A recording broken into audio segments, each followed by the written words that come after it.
Hey guys, in this review, we're checking out this Vevor Softserve ice cream machine, model number BQL-9200ST.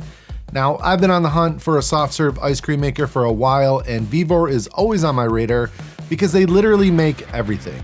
I just bought this Vevor portable shed, and now I own a Vevor ice cream maker. So full disclosure, I reached out to Vevor and asked if I could get a unit to make a video on, because in my own research, I couldn't find much online about this unit, and they agreed to send me one. So in this video, I'm gonna show you how it goes together, how to use it, and all of the stuff that went wrong. No speed signal. Done. What the heck? I screwed up. Let's get started. These instructions are almost completely worthless, so I relied on the very limited info I could find online. I looked at all of the Q&A on the Vevor site, and that led to even more confusion. So hopefully this video will help you if you have this machine or plan to get one. First off, this unit came FedEx Freight as it weighs roughly 100 pounds. The shock indicator was red, indicating something had happened, but the crate looked undamaged, so I kept it. Plus the FedEx guy had already left before I realized.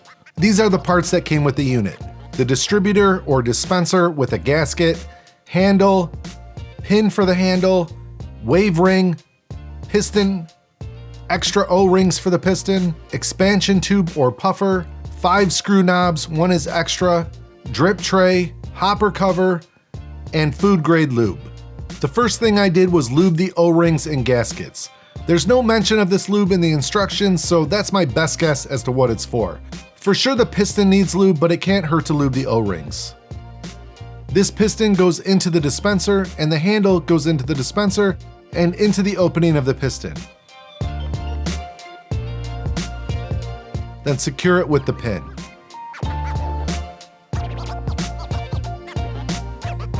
The beater with the wave ring gets inserted into the cylinder and fits into the square shaft.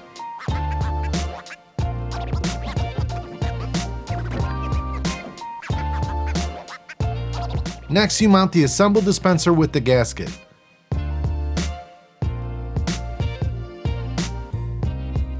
These just need to be hand tight, don't force them. You can see the piston controls this switch. Next goes on the drip tray. This part is a little confusing as there's no mention of it in the manual. From the Q&A on the Vevor site, it's called an expansion tube, and it makes ice cream expand, and it's optional. For the first test, I'm going to install it.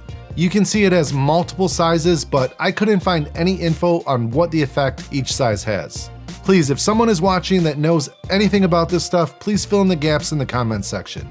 We'd all appreciate it because in this case, Google is not our friend. When everything is installed, these are the extra parts you're left with. So for the very first test, I'm using a vanilla Softserve ice cream mix from Itaberco. I'm mixing half the bag with a half gallon of whole milk. There were a lot of questions on the Vevor site about what recipe to use, and Vevor suggests just purchasing a Softserve mix. They didn't suggest a brand, but I'll leave a link in the description for what I used and other popular mixes. Just mix it till it's good and combined, then pour it into the hopper. The hopper has a 4-liter capacity, and the cylinder has a 1.6 liter capacity. So that's a total of 5.6 liters that could be running at one time. I'm using the auto setting, but I am turning the hardness setting down to 7 because I did watch one video where that was recommended to prevent the ice cream from becoming too hard and getting stuck. I also read it was recommended to prime the cylinder first with the mix before freezing, and you can just dump it back into the hopper. It took 17 minutes to complete before it was ready to dispense. This is my very first Softserve out of this machine, and it looks awesome. The flavor is great, although I think I added a little too much milk, and I'll be more precise with my next batch. I turned the hardness up to 8 because we thought it was a little too soft, and after about 9-ish cones, something weird happened, and the unit started to make a noise and wouldn't dispense. Because the hopper still had material in it, I thought it froze up, so I turned it off for a bit to let thaw. After I let it thaw a little, it still wouldn't dispense, so I pulled the dispenser off to get a look, and it looked soft enough to come out. The machine then got really loud, and something was definitely wrong. I didn't get it on camera, but what happened was the material got clogged in the expansion or puffer tube, and when I pulled it out, all the material drained into the cylinder. I selected wash on the touchscreen and tried to dispense the remaining ice cream, but nothing came out except the pin that holds the handle. Added to my frustration. In wash mode, I ended up pouring hot water into the hopper to clean out all the material, and I had to do this a few times until it ran clear. But you can hear it's still very loud, which is not a good sign. After that, I disassembled all of the parts I previously installed and cleaned everything up. The next day, I was really hoping all would be better after a shutdown, so I reinstalled everything and got ready for my second batch. This time, I'm not installing the puffer tube, and I noticed in some answered questions from Vevor, they stated, the puff button on the ice cream machine can make the ice cream puff up and taste better, but we recommend turning the puff off when using it, whatever that means. So on this batch, I'm deselecting the puff option. I am making the chocolate soft serve from Itaberco, and this time I am being super precise with my measurements.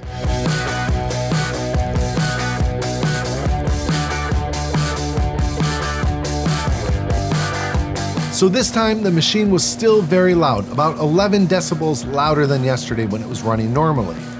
Also, it got to 100% in about 2.5 minutes, which I knew couldn't be right, so after messing around with it, I decided to turn it off and unplug it and restart. This time, with the puff option, that seemed to work, and 14 minutes later we had soft serve ice cream. Also, the machine had returned to its normal loudness level. I have to say, this chocolate ice cream tasted as good, if not better, than any chocolate soft serve ice cream I've ever had. It was the perfect consistency with the hardness set to 8. I could eat this every day. After roughly 5-ish cones, we got a low mix alert, which means it's time to refill the hopper. I thought this was weird because I got more ice cream yesterday with less material because of the jam. So maybe the expansion tube really does expand the ice cream. Also, on the 5th one, the ice cream was more liquidy, so I needed to let it run for a minute to harden back up. I was able to get 4 more ice creams before this happened, and it stopped dispensing. No speed signal. I received this error code, which is not in the book, but the best info I could find online was from Google AI, and it said the machine is not detecting any movement from the motor. I did another unplug and restart, and everything seemed to be fine. I dispensed all that would come out, and I thought I had frozen up the machine again, but I think it just stops dispensing at a certain point, even though there's still plenty of material left in the cylinder. So this is what you're left with after it's done dispensing. All right, on this next test, I'm making some Dole pineapple soft serve that I picked up from Amazon. I heard some really good things about this stuff. I'm mixing just about a half gallon, and this is completely dairy-free. You mix it with water.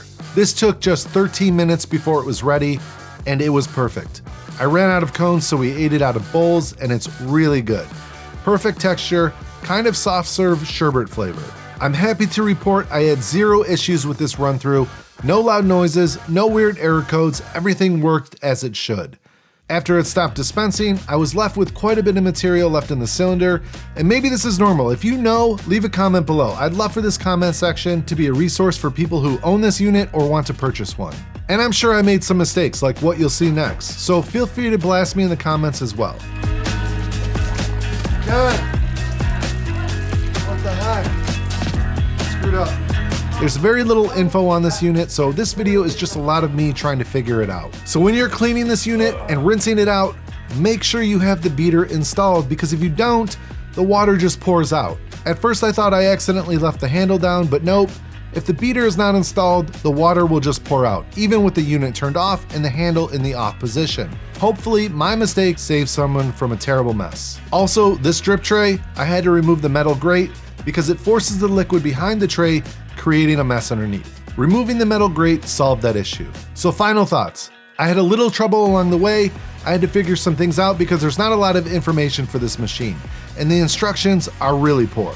But it did not fail to make excellent soft serve ice cream, and every issue I had seemed to be resolved with the restart. It's also massively cheaper than other commercial units that you can run on a standard household plug. I will try to update the comment section if I have any issues, as I do plan to use this machine a lot, so please check back if you have any questions. Also, if you like this video, please consider liking and subscribing, as it does help me make more content. That's it for this review. We hope you enjoyed it. God bless, and we'll see you on the next one.